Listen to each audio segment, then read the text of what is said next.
صلی اللہ علیہ وسلم نے رات کو کھڑے ہو کر نماز پڑھنا شروع کی جس میں اتنا لمبا سجدہ کیا کہ میں نے یہ خیال کیا کہ آپ کا انتقال ہو گیا۔ جب میں نے یہ دیکھا تو کھڑی ہو کر حاضر خدمت ہوئی اور آپ کے پیر کے انگوٹھے کو ہلایا تو وہ ہل گیا، تو میں سمجھ گئی کہ آپ زندہ ہیں۔ پھر کان لگا کر جب میں نے سنا تو سجدے میں آپ یہ دعا پڑھ رہے تھے،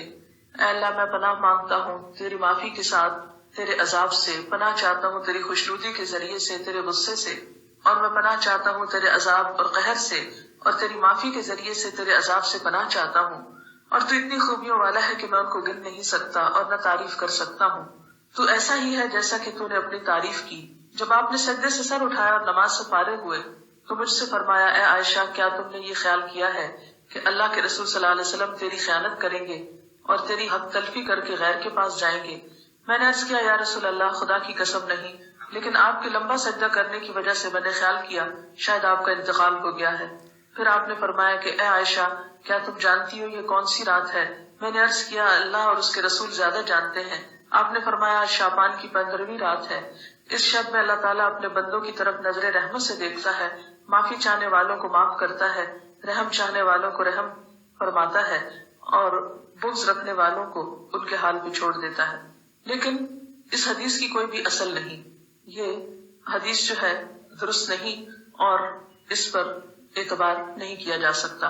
اسی طرح ایک اور اسی قسم کی حدیث جو عام طور پر آپ اخباروں میں پڑھیں گے اور بہت تحریروں میں ہائی لائٹ کر کے یہ باتیں لکھی ہوئی آپ کو ملیں گی، لیکن اس حدیث کی بھی کوئی حقیقت نہیں ہے، اور وہ کیا ہے؟ حضرت عائشہ نے بیان کیا کہ رسول اللہ صلی اللہ علیہ وسلم نے فرمایا کہ میرے پاس جبریل تشریف لائے تھے اور فرمایا،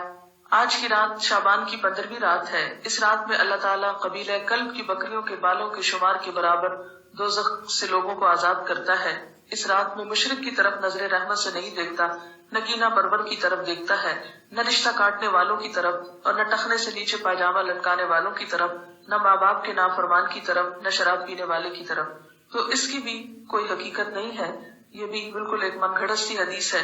لیکن چونکہ یہ فضیلت کے بعد میں ہے اس لیے عام طور پر لوگ ان کو بے دریغ روایت کرتے رہتے ہیں۔ اسی طرح ایک اور موضوع حدیث انشاءاللہ علوم الحدیث آپ پڑھیں گے تو آپ کو اس کی پوری ہسٹری بتائی جائے گی۔ موضوع حدیث ایک اور بھی ہے کہ آپ صلی اللہ علیہ وسلم نے فرمایا، جو شخص 15ویں شعبان کی رات میں 100 رکعتیں پڑھتا ہے تو اللہ تعالیٰ اس کی طرف 100 فرشتے بھیجتا ہے، 30 اسے جنت کی خوشخبری دیتے ہیں، 30 اسے آگ کے عذاب سے امن دیتے ہیں اور اسے دنیا کی بلاؤں سے دور رکھتے ہیں، اور 10 اسے شیطان کے دھوکے سے دور رکھتے ہیں۔ یہ بھی بالکل من گھڑت حدیث ہے اور ناقابل اعتبار۔ اسی طرح ایک اور روایت بیان کی جاتی ہے کہ شعبان کی 15ویں رات میں جو شخص 12 رکعت نماز پڑھے گا، ہر رکعت میں قل هو اللہ 30 مرتبہ، وہ نہیں مرے گا تا وقت اپنا ٹھکانہ جنت میں نہ دیکھ لے۔ Is it possible کہ کوئی شخص یعنی جنت دنیا میں دیکھ لے؟ کیونکہ حدیث میں آتا ہے کہ وہ ایسی جگہ ہے کہ کسی آنکھ نے اس کو دیکھا ہی نہیں، کوئی دماغ اس کا تصور نہیں کر سکتا، خواب میں بھی کوئی نہیں دیکھ سکتا، تو کہاں یہ کہ وہ دیکھ لے۔ یہ بالکل من گھڑت سٹوری ہے اور ناقابل اعتبار، اور اس کی سفارش اس کے گھر کے 10 جہنمیوں کے بارے میں قبول کی جائے گی۔ آپ خود سوچیں ذرا اس کی حقیقت پر کہ ایک شخص ساری زندگی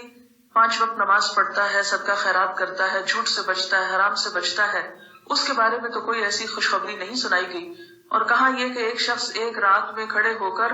ایک رکعت میں 30 دفعہ قل هو اللہ پڑھ لے اور اس کے لیے اتنی بڑی بشارتیں کہ وہ دنیا میں ہی جنت دیکھ لے اور 10 گھر والوں کو بچا لے کہ جن کے بارے میں جہنم کا فیصلہ ہو چکا۔ یہ بات تو عقل بھی نہیں مانتی، کہاں یہ کہ اس کے اوپر دین کے اعتبار سے کوئی اعتماد کیا جا سکے۔ پھر اسی طرح ایک اور موضوع حدیث ہے، شعبان کی 15ویں تاریخ کا روزہ 120 سال کے روزے کے برابر ہے۔ یہ بھی مشہور ہے بات، نہیں بالکل جھوٹ بات ہے، یعنی 60 سال گزشتہ زمانے کے اور 60 سال آئندہ کے، اور یہ چیز بھی قابل اعتبار نہیں۔ تو جو صحیح روایات سے ہم کو پتہ چلتا ہے شعبان کے بارے میں وہ کیا ہے کہ اس مہینے میں روزوں کی فضیلت ہے، یعنی ایک برکت والا مہینہ ہے، رمضان کی ابتدا ہے، رمضان کی تیاری ہے، اور کثرت سے نفلی روزے رکھنے چاہیے۔ ہاں 15 شعبان کے بعد نفلی روزوں سے بھی روکا گیا ہے تاکہ رمضان کے لیے کمزوری نہ ہو اور رمضان کے روزے چھوٹنے کا اندیشہ نہ ہو۔ ایک آیت جو عام طور پر